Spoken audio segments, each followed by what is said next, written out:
Hello Geeksplainers, it's been a little while since the last video, however I just got back from watching Kong Skull Island, in IMAX 3D no less, and not even halfway through I realized this one needs a serious Geeksplanation. There's a lot to know about this movie before going in, and even more once you've come out. So call this things you should know before you go, or things that you missed, whatever. We're going to call it Geeksplaining Reviews, and if you enjoy this, hey, let me know in the comments, and I'll do more of them.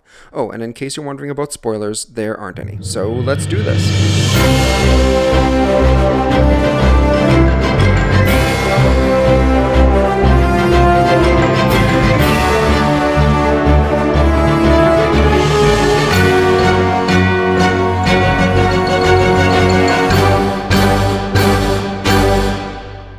Great Ape is back.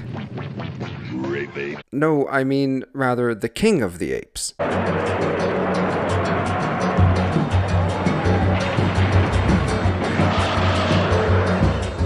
Salesman talking to me, trying to run me up a creek so you can buy it, go and try it, you can pay me next week. Too much monkey business. Too much monkey business. Okay, close enough. Evident right from the outset with the release of the first trailer, we knew this would be less of a take Kong home and kill him with planes while he's scaling the Empire State Building kind of movie, and more of a rousing jungle adventure filled with thrills, chills, and action galore, and in that regard it delivers in spades. This isn't a remake of the original black and white film that introduced the mighty ape to audiences in 1933, nor does it resemble the 1976 remake, nor Peter Jackson's 2005 attempt. This one is set in the 70s and tells a wholly new story not tackled by any of the myriad spin-offs in the past by exploring the origins of Kong and the titular, mysterious hidden island paradise over which he rules, Skull Island. This movie is written by John Gattens, known for the Oscar-nominated film Flight, the Netflix-exclusive Spectral, and this year's Power Rangers reboot, another nostalgia-fueled property. This film is directed by the epic beard-wearing Jordan Vogt Roberts. This is the second film directed by Vogt Roberts, who is slated to direct the live-action adaptation of one of gaming's most successful franchises, the sci-fi espionage series Metal Gear Solid. There's even an Easter egg in the film that has a character calling his boat the Gray Fox, a nod to the fan-favorite cyborg ninja character of the same name from the Metal Gear Solid franchise.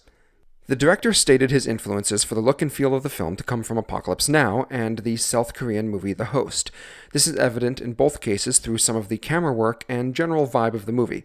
For creature designs, he credits Neon Genesis Evangelion, which you can see direct visual references in the shape of the island itself, presented in the film via aerial photography, and for monster designs, he credits Princess Mononoke and the Pokemon Cubone, most notable seen in the Skullwalker creatures. They are the main antagonist of the film.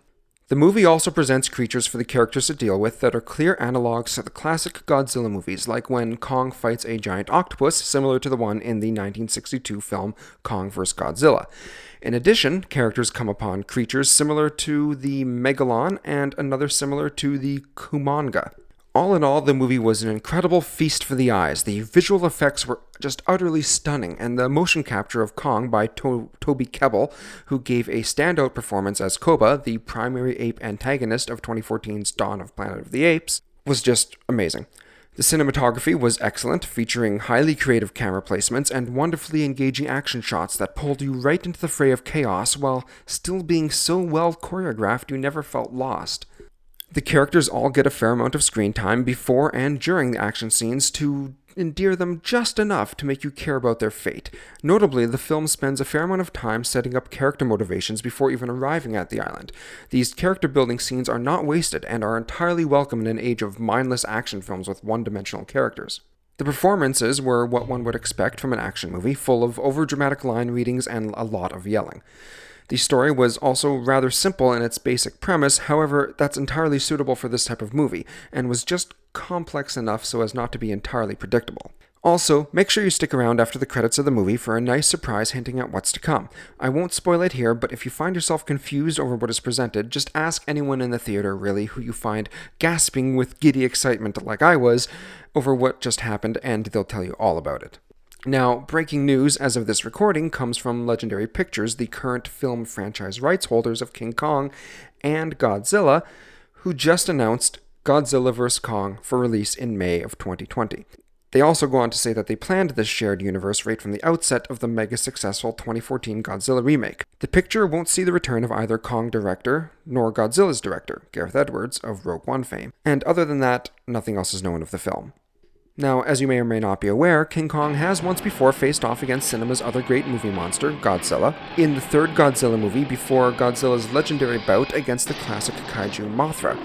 We witness this epic battle between the two behemoths, with Kong emerging victorious. Now, if a modern-day Godzilla vs. King Kong fight seems kinda silly to you, well, welcome to the new world, where everyone wants a piece of the cinematic universe pie, and this new world is full of giant, horrible monsters tearing through hapless humans and other terrifying creatures, just ripe for a comeback to the big screen, and I couldn't be more excited.